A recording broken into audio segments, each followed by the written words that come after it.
दोस्तों नमस्ते, स्वागत है आपका आपके चैनल ज्ञान गुरुजी में। और मैं हाजिर हूँ आप लोगों के सामने लेकर पुस्तक आत्मानुशासन की शक्ति, बहाना बनाना छोड़ दें। दोस्तों ये इस पुस्तक की जो सीरीज नंबर 11 है, यानी कि पार्ट 11 है। इसके सभी पिछले वीडियो का लिंक जो है डिस्क्रिप्शन में अवेलेबल है। नहीं देखें उसको तो देख लीजिए और बारी बारी से उसको समझिए, अवलोकन कीजिए। और इस पुस्तक का अगली कड़ी स्टार्ट करूं उससे पहले मेरा रिक्वेस्ट आप लोगों के सामने यही है कि इस चैनल को लाइक, शेयर और सब्सक्राइब नहीं किए हैं तो करते रहिए। इससे मेरा जो है मोटिवेशन बढ़ेगा, क्योंकि आपका कंट्रीब्यूशन ही मेरा मोटिवेशन का जरिया है। और दोस्तों मुझे समझ में नहीं आ रहा है कि मैं कैसा कर रहा हूँ, मेरा ये जो एफर्ट है किस डायरेक्शन में जा रहा है। तो आप प्लीज़ अपना कमेंट करके मुझे अपने जो विचार है उसे रूबरू कराने का जो है कृपा करेंगे, तो मैं आप लोगों का अधिक से अधिक जो मोटिवेशन है वो बढ़ाने में हेल्प करूंगा, आप लोगों का सेवा करता रहूंगा। तो दोस्तों, और मैं कहूँ एक और पुस्तक सफलता का साधन, उसको भी मैंने इस चैनल पर अपलोड कर रखा है। उसका जो प्लेलिस्ट है मैं बनाकर सफलता के साधन नाम से अपलोड किया हूँ। अभी तक नहीं देखे तो उसको भी देख सकते हैं। तो चलिए शुरू करते हैं।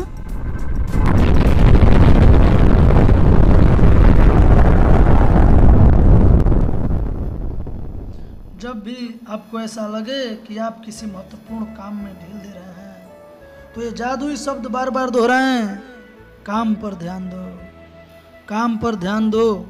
सबसे कड़ी मेहनत कौन करता है? इसका गोपनीय सर्वेक्षण। कल्पना करें कि कोई बाहरी कंपनी आपकी संस्था के सभी कर्मचारियों का अध्ययन कर रही है। वे हर व्यक्ति को कर्मचारी सूची देकर उसे यह पूछ रहे हैं कि सबसे ज्यादा मेहनती कर्मचारी कौन है, दूसरा मेहनती कर्मचारी कौन है, आदि आदि। फिर वे सबसे मेहनती कर्मचारी से सबसे आलसी कर्मचारी तक की सूची बनाकर वरिष्ठ अधिकारियों को देने वाले हैं। इसी सूची के आधार पर यह तय होगा कि किसे सबसे ज्यादा तनख्वाह और सबसे जल्दी प्रमोशन मिलते हैं। अब कल्पना करें कि यह सर्वेक्षण इसी समय चल रहा है, लेकिन गोपनीय रूप से सच तो यह है कि हर संस्था या कंपनी में हर कर्मचारी को पता होता है कि सबसे ज्यादा मेहनत कौन करता है। हर कोई जानता है कि कौन आलस करता है, कौन कम काम करता है और अपना योगदान नहीं देता है। हर कर्मचारी जानता है, इसमें रहस्य जैसी कोई बात है ही नहीं। आज ही संकल्प करें कि अगर 1 साल बाद इस तरह का सर्वेक्षण किया जाए तो आप इस प्रतिस्पर्धा में अव्वल लाएंगे। ऑफिस के सबसे मेहनती कर्मचारी की छवि बनाने का संकल्प करें।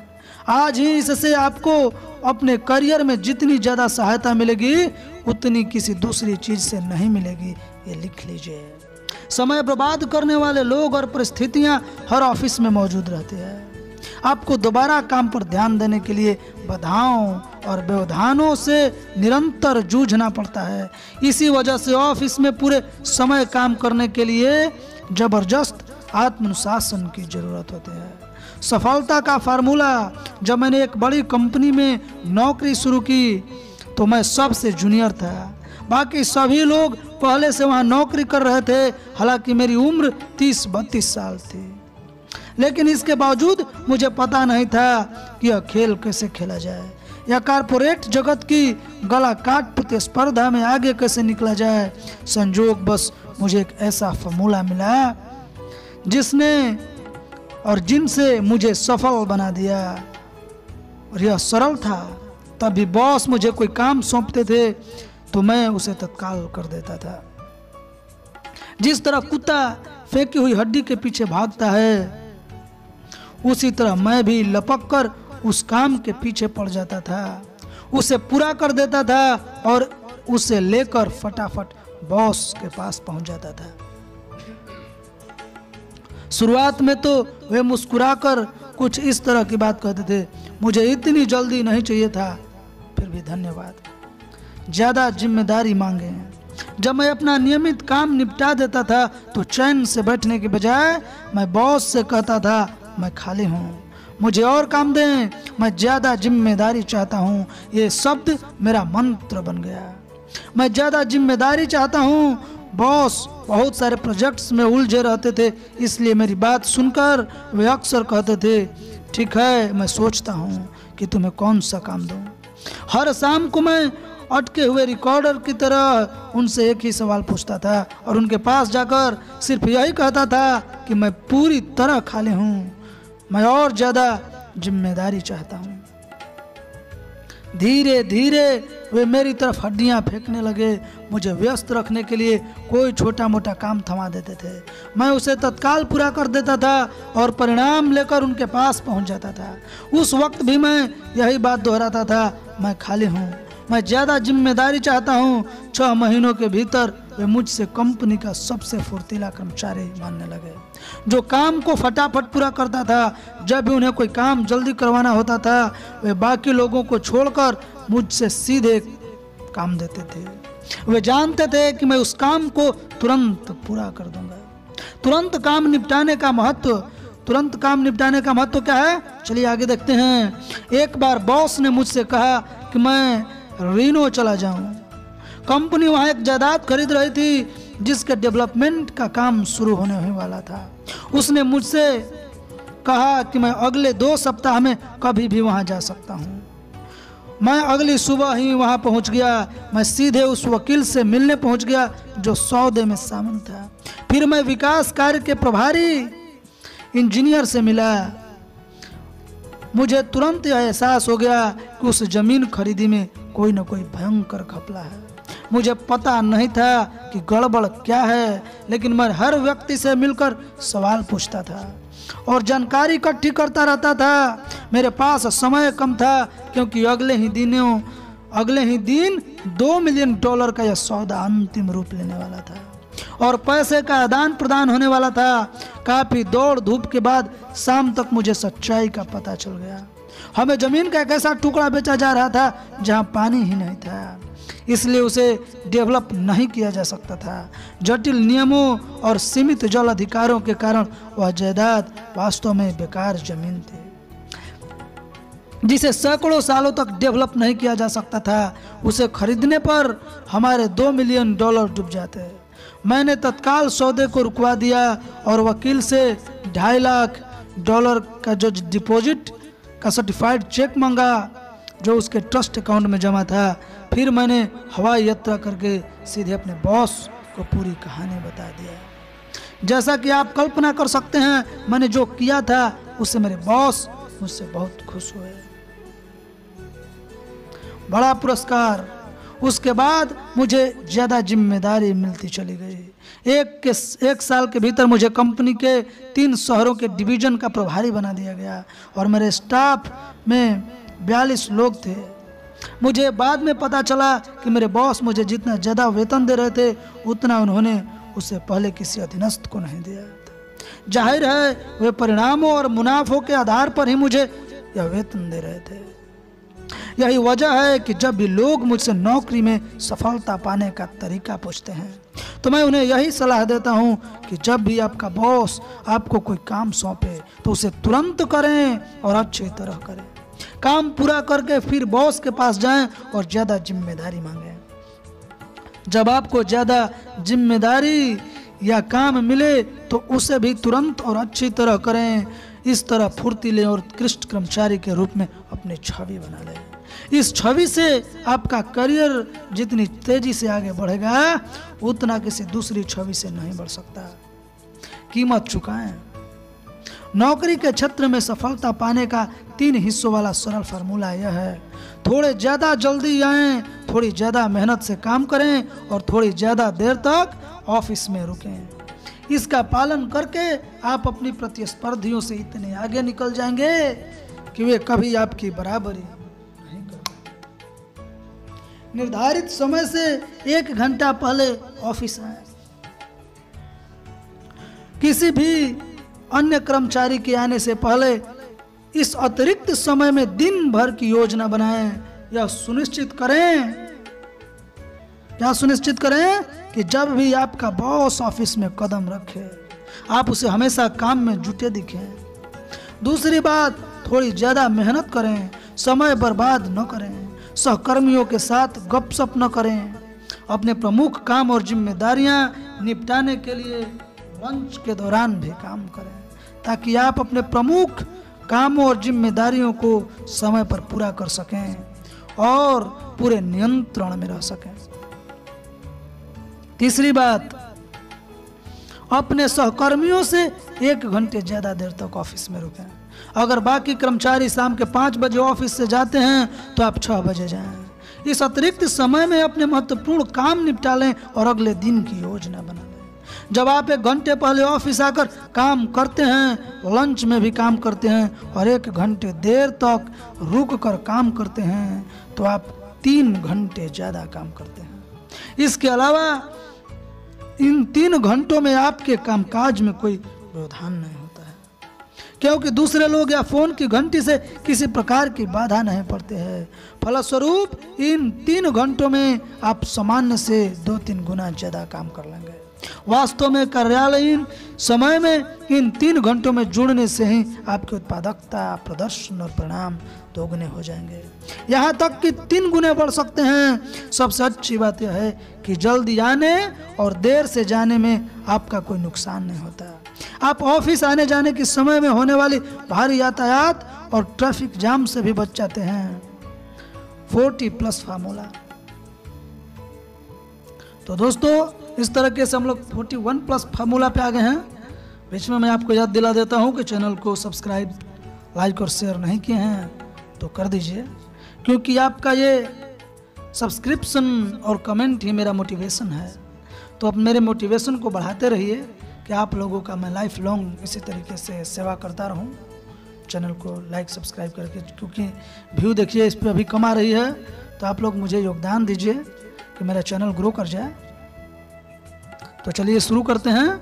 नौकरी में ज़्यादा तेजी से सफलता पाने के लिए 40+ फार्मूला, यानी इस 40+ फार्मूला का उपयोग करें। इस फार्मूला के अनुसार आप हर सप्ताह 40 घंटों से जितना ज़्यादा काम करते हैं, उसी से यह पता चल जाता है कि आज से 5 साल बाद आप कहाँ होंगे। जेफ बेजोस भी इस बात को कहते हैं कि मेहनत से किए हुए 3 महीने आपको आपके दोस्तों से 3 साल आगे तक लेके चला जाता है। तो दोस्तों, अगर सोचिए कि 5 साल आप इसी तरीके से काम कर देंगे तो आप कहाँ होंगे।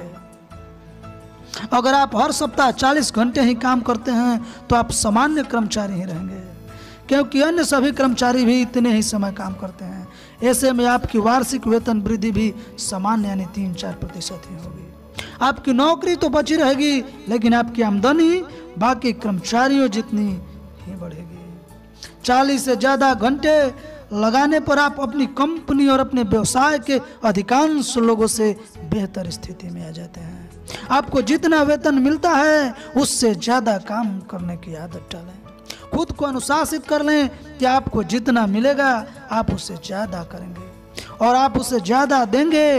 नौकरी में हर सप्ताह 40 घंटे से ऊपर के हर घंटे को भावी सफलता में निवेश माने। अमेरिका में सबसे ज़्यादा आमदनी उन्हीं लोगों को होती है जो हर सप्ताह 50 से 60 घंटे तक काम करने का मतलब निश्चयी होते हैं और करते हैं। औसत स्वनिर्मित करोड़पति हर सप्ताह 59 घंटा काम करता है, यानी सप्ताह में 12 घंटे के 5 कार्य दिवस या 10 घंटे के 6 कार्य दिवस। अधिकांश सफल लोग करियर की शुरुआत में सप्ताह में 6 दिन, कई बार तो 7 दिन भी काम करने के लिए तैयार रहते हैं। जब वे काम करते थे तो पूरे समय मन लगाकर काम करते थे। वे समय बर्बाद नहीं करते थे। उन्हें यह एहसास था कि अगर उन्हें भविष्य में प्रचुर फसल काटनी है तो उन्हें अपने करियर की शुरुआत में ही ज़्यादा बीज बो देने चाहिए। सफलता के लिए पोशाक, आप में यह अनुशासन भी होना चाहिए कि आप अपने लक्ष्य के अनुरूप दिखें। याद रखें, एक जैसे पंख वाले पक्षी एक साथ उड़ते हैं और एक साथ रहते हैं। हुलिये के संदर्भ में इसका एक अर्थ यह है कि अधिकारी अपने जैसे दिखने वाले कर्मचारियों को प्रमोशन देना पसंद करते हैं। बॉस अपने कर्मचारी के हुलियों को लेकर बहुत संवेदनशील होते हैं। वे उस कर्मचारी को प्रमोशन नहीं देना, यानी उस कर्मचारी को प्रमोशन देना चाहेंगे जिसका परिचय वे गर्व से अपने साथ के मित्रों और सहकर्मियों से करा सकें। यह सुनिश्चित करें कि आपकी पोशाक और बाकी हुलिया ऐसा हो कि आपके बॉस गर्व के साथ आपको लंच पर ले जा सकें और अपनी कंपनी के प्रतिनिधित्व के रूप में दूसरे से आपका परिचय अवश्य करा सकें। हर सुबह ऑफिस जाने से पहले दर्पण में खुद को देखकर पूछें, क्या मैं अपने क्षेत्र में शीर्षस्थ लोगों जैसा दिखता हूं? अगर नहीं दिखते हो तो पोशाक बदल लो, और जब तक बदलते रहें तब तक कि आप अपने क्षेत्र के शीर्षस्थ लोगों जैसे न दिखने लगें। सीखें कि सफलता के लिए कैसी पोशाक पहननी चाहिए। पुस्तकें और लेख पढ़ें या दूसरों की सलाह लें। अपने व्यवसाय के सबसे सफल लोगों को देखें और उनके जैसी ही पोशाक पहनें। अपने वर्तमान पद से 2 पायदान ऊपर के पद की पोशाक पहनें। याद रखें, दूसरों पर आपकी जो पहली छाप पड़ती है उसका 95% हिस्सा आपकी पोशाक और हुलिये से तय होता है। यह सुनिश्चित करें कि पहले छाप और फिर दूसरी और तीसरी छाप भी उस संदेश के अनुरूप हो जो आप भेजना चाहते हैं। कई लोग को जीवन भर नौकरी करने के बावजूद यह एहसास नहीं होता कि वे अपनी कंपनी या संगठन के सबसे मूल्यवान और महत्वपूर्ण व्यक्तियों में से एक बन सकते थे यदि वे थोड़ा ही ज्यादा प्रयास करते, ज्यादा मेहनत करते और ज्यादा महत्वपूर्ण काम पर ध्यान केंद्रित करते तो ऐसा हो सकता था। आपको यह बात हमेशा ध्यान रखनी चाहिए कि जब आप स्वयं को अनुशासित करके कंपनी के प्रति अपने योगदान के मूल्य को बढ़ाते हैं तो दरअसल आप अपने करियर को तीव्र मार्ग पर पहुंचा रहे हैं और खुद को एक अद्भुत भविष्य की गारंटी दे रहे हैं। अगले अध्याय में आप यह सीखेंगे कि ऑफिस में आपका व्यवहार किस प्रकार आपको नेतृत्व के ऊपर पैदानों पर पहुंचा सकता है। आप यह भी जानेंगे कि लीडर के रूप में अपनी संभावना को साकार करने के लिए आप आत्मानुशासन क्यों अनिवार्य है और आत्मानुशासन अनिवार्य शर्त क्यों है। तो दोस्तों, इस तरीके से हम लोग आ गए हैं इस अध्याय के कार्य अभ्यास पर जो हमेशा से करते आए हैं। तो देखिए, शुरू करते हैं इसको। आज ही निर्णय ले कि आप अपनी कंपनी और अपने व्यवसाय के शीर्षस्थ 20% लोगों में से एक बनेंगे। इसके लिए आपको क्या भिन्न करना चाहिए, आप क्या भिन्न कर सकते हैं, ये सोचना आपकी जिम्मेदारी है। दूसरा, आप अपनी नौकरी में जो भी काम करते हैं उनकी सूची बनाएं। इसके बाद उन 3 प्रमुख कामों को पहचानें जिसके द्वारा आप अपनी कंपनी में सबसे महत्वपूर्ण योगदान देते हैं। अपने काम काज की नई दिनचर्या बनाएं। 1 घंटे पहले ऑफिस आएं, थोड़ी ज्यादा मेहनत से काम करें और 1 घंटे देर तक ऑफिस में रुकें जब तक कि इसकी आदत न पड़ जाए। उन सबसे महत्वपूर्ण परिणामों को पहचानें जिनकी आपसे नौकरी की उम्मीद की जाती है और फिर दिन भर उन्हीं परिणामों की दिशा में काम करते रहें। अपनी कंपनी के सबसे अच्छी पोशाक और हुलिये वाले व्यक्ति को पहचानें और फिर उसे अपने हुलिये का रोल मॉडल बना लें। यह तय करें कि आज के बाद आप जब भी ऑफिस में होंगे तो सचमुच काम करेंगे और कंपनी के सबसे मेहनती व्यक्ति के रूप में अपनी छवि बनाएंगे। तुरंत काम करने की आदत डालें। जब भी आपको कोई काम या अवसर दिया जाए तो उसे तेजी से पूरा करने का संकल्प करें। इससे आपका करियर ही नहीं, आपका जीवन भी बदल सकता है। तो दोस्तों, इस तरीके से ये अध्याय हुआ समाप्त। तो आज अभी आगे भी चलते हैं, आगे भी देखेंगे। उससे पहले अध्याय 9 शुरू करें। एक बार फिर चैनल को अभी तक अगर सब्सक्राइब नहीं किए हैं तो कर लीजिए, लाइक और शेयर भी करना नहीं भूलिए। तो चलिए शुरू करते हैं अध्याय 9। अध्याय 9 में कह रहा है आत्मानुशासन और नेतृत्व। सेना में आत्मानुशासन यानी सेना में अनुशासन के अवहेलना से ज्यादा हानिकारक कुछ भी नहीं है, क्योंकि संख्या नहीं अनुशासन से ही एक सेना दूसरी से श्रेष्ठ बनती है। ये कथन है अमेरिका के सबसे प्रसिद्ध राष्ट्रपति जॉर्ज वाशिंगटन के। नेतृत्व और आत्मानुशासन साथ साथ चलते हैं। ऐसे प्रभावी लीडर की कल्पना करना संभव ही नहीं है जिसमें आत्मानुशासन, इच्छा शक्ति और आत्मनियंत्रण और आत्म विजय की कमी हो। लीडर का सबसे बड़ा गुण यही है कि उसका स्वयं पर और हर स्थिति पर पूरा का पूरा नियंत्रण हो। इतिहास में लीडर की जितनी ज्यादा जरूरत और मांग आज है उतनी पहले कभी नहीं रही। हमें समाज के हर क्षेत्र में लाभकारी और गैर लाभकारी दोनों ही क्षेत्रों में लीडर्स की जरूरत है। हमें अपने परिवार, कंपनी, आराधना स्थल, सामुदायिक संगठन और खास तौर पर राजनीति में लीडर्स की जरूरत है। हमें ऐसे स्त्री पुरुषों की जरूरत है जो अपनी जिम्मेदारियों को गंभीरता से ले और स्थिति की कमान संभालने के लिए आगे कदम बढ़ाने को इच्छुक हो। सौभाग्यवश नेतृत्व की कला सीखी जा सकती है।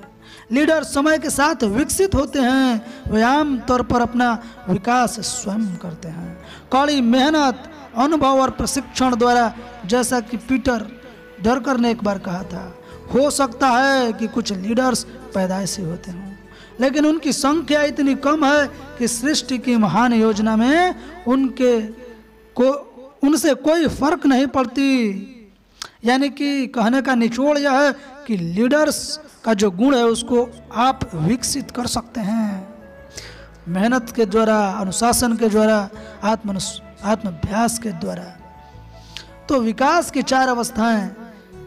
अपने व्यावसायिक करियर में आप कार्य और लक्ष्य प्राप्ति के 4 स्तरों से गुजरते हैं। पहले आप कर्मचारी बनकर अपना करियर शुरू करते हैं और इस स्तर पर आपका ज्ञान व अनुभव सीमित होता है। फिर जब आप काम सीखते हैं, विकास करते हैं और परिणाम पाने की अपनी योग्यता को निखारते हैं, तो आप ऊपर वाले पद पर पहुंचकर सुपरवाइजर बन जाते हैं। अब आप पर दूसरे कर्मचारियों के प्रदर्शन और परिणामों की जिम्मेदारी आ जाती है।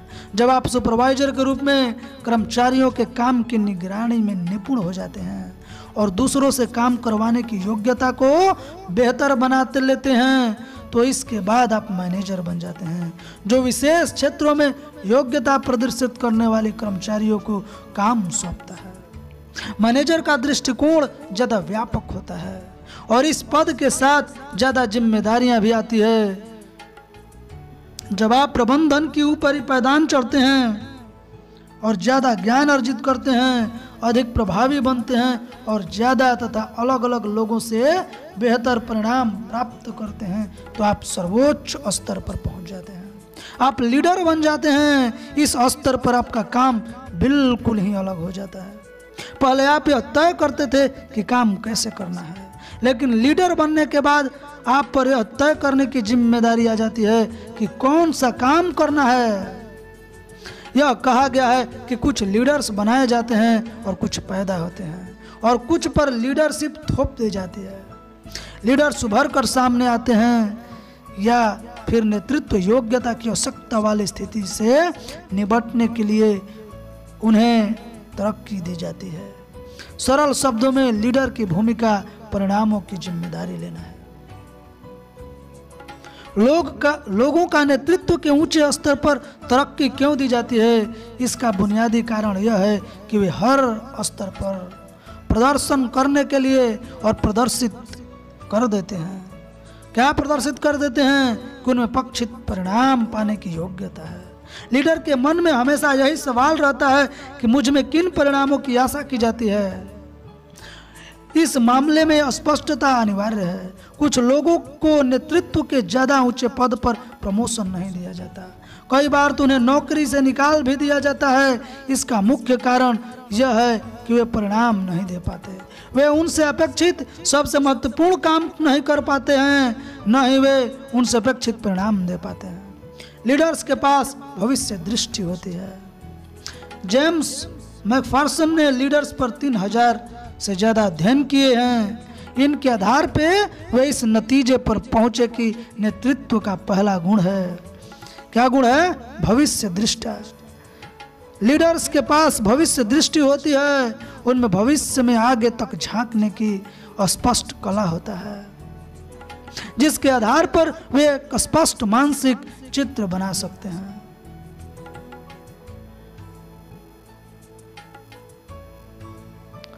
कि वे अपने संगठन को कहां ले जाना चाहते हैं। उनमें अपनी भविष्य दृष्टि दूसरों तक पहुंचाने की योग्यता भी होती है और अंततः उनमें उस भविष्य दृष्टि या स्वप्न को साकार करने के लिए दूसरों का समर्पण पाने की क्षमता भी होती है। आप लीडर तब बनते हैं जब आप परिणामों की जिम्मेदारी स्वीकार करते हैं। आप लीडर तब बनते हैं जब आप लीडर की तरह सोचना, काम करना और बात करना शुरू करते हैं। आप लीडर तब बनते हैं जब आप अपने और अपनी कंपनी, अपने जीवन या अपनी जिम्मेदारी के क्षेत्र में भविष्य दृष्टि विकसित करते हैं। लीडरशिप और भविष्य दृष्टि के महत्व पर सैकड़ों पुस्तकें लिखी गई है। उन सभी में सार रूप में एक ही सिद्धांत बताया गया है। सेनापति के पास विजय की भविष्य दृष्टि होती है जिसे वह कभी अपनी नजरों से ओझल नहीं होने देता। सीईओ के पास कंपनी के उत्कृष्ट प्रदर्शन और सफलता की भविष्य दृष्टि होती है जिसके प्रति वह पूरी तरह समर्पित होता है। लीडर मानदंड तय करता है। लीडर पूरे संगठन के मानदंड या पैमाना तय करता है। यह संभव ही नहीं है कि संगठन के किसी भी अन्य व्यक्ति के पास लीडर से ज्यादा स्पष्ट भविष्य दृष्टि हो या वह उत्कृष्टता से ज्यादा ऊंचे पैमाने पर कार्य करे। इसी कारण लीडर रोल मॉडल होता है। वह संगठन के हर व्यक्ति के मनोबल और मनोदशा को तय करता है। लीडर का व्यक्तित्व और कार्यशैली कंपनी के हर कर्मचारी, संगठन या विभाग पर प्रभाव डालते हैं। कंपनी किसी के मनोबल को नीचे से ऊपर नहीं उठाता है। वास्तव में यह तो शिखर से यानी लीडर से नीचे के कर्मचारियों तक आता है। लीडर के व्यवहार का हर कर्मचारी के व्यवहार पर प्रभाव पड़ता है। यदि लीडर सकारात्मक, आत्मविश्वासी और उत्साही है तो संगठन के हर व्यक्ति पर उसके इस व्यवहार का प्रभाव पड़ेगा। परिणाम यह होगा कि हर कर्मचारी ज्यादा सकारात्मक, आत्मविश्वासी तथा उत्साही बन जाएगा। जो कहें वही करें, यानी आप जो बोलते हैं आपको वही करना चाहिए। जब आप लीडर बन जाते हैं तो आपको लीडर जैसा बनने के लिए खुद को अनुशासित करना होगा। आपको लीडर की भूमिका के अनुरूप चलना होगा और उसके अनुरूप आपको काम करना होगा, बात करना होगा। तब आपकी जिम्मेदारियां अलग हो जाती है और आप एक भिन्न व्यक्ति बन जाते हैं। ऊपर की सीढ़ियां चढ़ते समय शुरुआत में आप स्टाफ या सेल्स टीम के सदस्य होते हैं। मैनेजर बनने पर आप प्रबंधन का हिस्सा होते हैं। इसका मतलब है कि जूनियर कर्मचारी के रूप में आपका दृष्टि केंद्र ऊपर की तरफ और इधर उधर होता है, लेकिन लीडर बनने के बाद आपका दृष्टि केंद्र नीचे की ओर हो जाता है, उन सभी कर्मचारियों की ओर जिनके प्रति आप जिम्मेदार हैं। शायद लीडर का सबसे महत्वपूर्ण काम यह है कि वह रोल मॉडल बनने के लिए खुद को अनुशासित करे। कल्पना करें कि हर व्यक्ति आपको ही देख रहा है और आपके व्यवहार के आधार पर अपने कार्यों और शब्दों को ढाल रहा है। लीडर बनने के बाद आपके पास आराम से बैठने की विलासिता नहीं होती। जिस पल आपको लीडर के पद पर तरक्की मिलती है, आप पर अपने शब्द और व्यवहार को इस तरह अनुशासित और नियंत्रित करने की खास जिम्मेदारी आ जाती है ताकि आप अपने संगठन और कर्मचारियों के लिए सर्वश्रेष्ठ संभव परिणाम प्राप्त करें। पैमाने तय करें। लीडर संगठन के व्यवहार, कार्य की गुणवत्ता, व्यक्तिगत नियोजन, समय प्रबंधन और हुल्ले का पैमाना तय करता है। उत्कृष्ट संगठनों का लीडर वह व्यक्ति होता है जिसका अनुकरण और अनुसरण हर कर्मचारी करना चाहता है। अधिकांश मामलों में लीडर कंपनी के बाकी कर्मचारियों से ज्यादा कड़ी मेहनत करता है। वह सबसे समर्पित, संकल्पवान, साहसी और भविष्य दृष्टा और लगनशील दिखता है। लीडर ही वह पैमाना तय करता है जिसका अनुसरण हर व्यक्ति करना चाहता है। लीडर यह पैमाना भी तय करता है कि संगठन में कर्मचारियों के साथ कैसा बर्ताव हो। जब लीडर कर्मचारियों से शिष्टता, परवाह और सौजन्य के साथ व्यवहार करता है तो जल्द ही कर्मचारियों को यह एहसास हो जाता है उन्हें भी ऐसा ही व्यवहार करना चाहिए। मूल्य और सिद्धांत तय करें। संगठन की स्पष्ट भविष्य दृष्टि के अलावा लीडर के पास मूल्यों और नियोजन सिद्धांतों का समूह भी होना चाहिए, जिनसे व्यवहार करने और निर्णय लेने में मार्गदर्शन मिले। हर एक को यह पता होना चाहिए कि लीडर और कंपनी के सिद्धांत व आधारभूत मान्यताएं क्या है। लीडर नैतिकता के ऊंचे मानदंडों पर चलता है और उत्कृष्ट प्रदर्शन की भविष्य दृष्टि को हर समय व्यक्त करता है। उसे अपने शब्दों के अनुरूप व्यवहार करना चाहिए और अपने सिखाए मूल्यों तथा सिद्धांतों पर अमल करना चाहिए। लीडर का सबसे अच्छा पैमाना यह स्वर्णिम नियम है, दूसरों के साथ वैसा ही करो जैसा आप उनसे अपने लिए चाहते हो। उदाहरण के लिए, जब जैक वेल्व जनरल इलेक्ट्रिक के प्रेसिडेंट थे तो वे मैनेजर्स को प्रोत्साहित किया करते थे कि वे हर कर्मचारी से अच्छा व्यवहार करें। वे उनसे कहते थे कि किसी भी कर्मचारी के साथ व्यवहार करते समय वे यह याद रखें कि भविष्य में किसी समय वह कर्मचारी उनका बॉस भी बन सकता है। यानी तब पूरा समीकरण ही बदल जाएगा, बॉस अधीनस्थ बन जाएगा और अधीनस्थ बॉस बन जाएगा। जाहिर है कि इसके बाद मैनेजर का कर्मचारियों के साथ व्यवहार पूरी तरह बदल गया और वे अपने स्टाफ से बहुत सम्मानजनक और शिष्ट व्यवहार करने लगे। नेतृत्व के 7 सिद्धांत। यहाँ प्रभावी लीडर बनने के 7 सिद्धांत बताए जा रहे हैं, जिन्हें आपको अपने व्यवहार और कार्यों में शामिल करना चाहिए। पहला है स्पष्टता। यह शायद आपकी सबसे महत्वपूर्ण जिम्मेदारी है। आपको पूरी तरह स्पष्ट पता होना चाहिए कि आप कौन हैं और किन सिद्धांतों के लिए खड़े हैं। आपकी भविष्य दृष्टि बिल्कुल स्पष्ट होनी चाहिए। आपको सटीकता से पता होना चाहिए कि आप अपने कर्मचारियों का नेतृत्व करके उन्हें कहाँ ले जाना चाहते हैं। आपको पूरी स्पष्टता से मालूम होना चाहिए कि संगठन के लक्ष्य और उद्देश्य क्या है और उन्हें कैसे प्राप्त किया जाएगा। खास तौर पर आपको संगठनात्मक मूल्यों, मिशन और उद्देश्य और इनकी सार्थकता के बारे में तो बिल्कुल ही स्पष्ट होना चाहिए।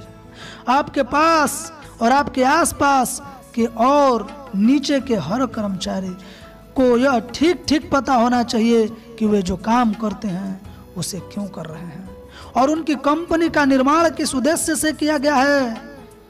दूसरा, क्षमता। लीडर के रूप में आपको उत्कृष्ट प्रदर्शन का पैमाना बनाना होगा।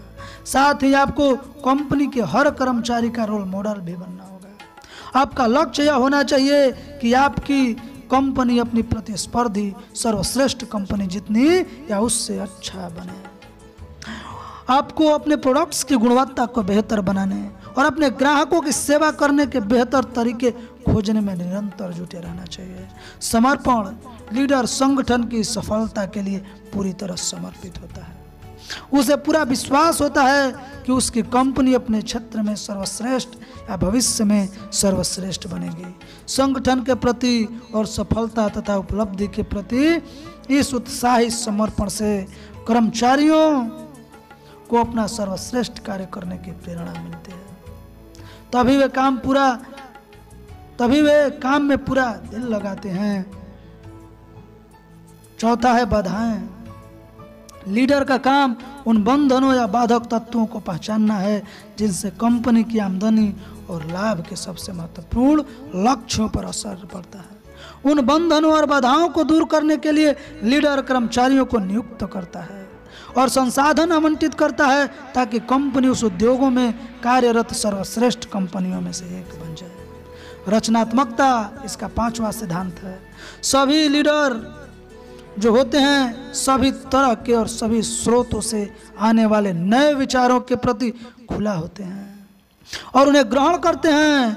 लीडर उत्कृष्ट प्रोडक्ट बनाते हैं, बेहतर सेवा देने और ग्राहकों की बेहतर देखभाल करने के लिए ज़्यादा तेज, बेहतर रास्ते और बेहतर सस्ते और आसान तरीके से खोजने के लिए कर्मचारियों को लगातार प्रोत्साहित करते रहते हैं। चौथा जो 6वां है दोस्तों, वह है निरंतर सीखना। लीडर में पढ़ने और ऑडियो टेप सुनने की आदत होती है। एग्जीक्यूटिव्स के रूप में वह अपने व्यक्तिगत ज्ञान और योग्यताओं की बढ़ाने के प्रति समर्पित होता है अपनी योग्यताओं को बेहतर बनाने के लिए उसे अतिरिक्त सेमिनार्स और कोर्सेस में भी हिस्सा लेना चाहिए। दोस्तों आज यहीं तक रखते हैं। और दोस्तों ये जो मैंने लास्ट स्टेप पढ़ा 6 निरंतर सीखना, यानी लीडर में पढ़ने और ऑडियो टेप सुनने की आदत होती है। तो मेरा जो चैनल है ज्ञान गुरुजी, यानी हम सब का जो आप लोग जितने हमारे दोस्त हैं, जो हमारे सब्सक्राइबर हैं, जो इनको लाइक करते हैं देखते हैं, इस चैनल का भी यही मकसद है कि आप लोग निरंतर सीखें और अपने अंदर लीडरशिप क्वालिटी डेवलप करने की जो योग्यता है उसको हासिल करें। क्योंकि आप किसी भी सेक्टर में हो, आप पढ़ते हैं, आप जॉब करते हैं, आप बिजनेस करते हैं, आप सेल्समैन हैं या आप पॉलिटिक्स में हैं, आपकी जो डे टू डे लाइफ है उसमें निरंतर जो सीखने की ये आदत है और आपको पढ़ने की जो आदत है वही आपको महानता की उच्चतम पैमाने पर ले जाकर खड़ा कर देगी। तो दोस्तों इसी मकसद के साथ मुझे दीजिए इजाज़त। चैनल को लाइक सब्सक्राइब शेयर करते रहिए, क्योंकि मैं आपको ऐसा ही मोटिवेटेड वीडियो और मोटिवेटेड कंटेंट प्रोवाइड कराने के लिए प्रतिबद्ध हूँ। तो कल अगली वीडियो में फिर मिलेंगे, तब तक के लिए जय श्री राम, जय हिंदुत्व। अपना ख्याल रखिए।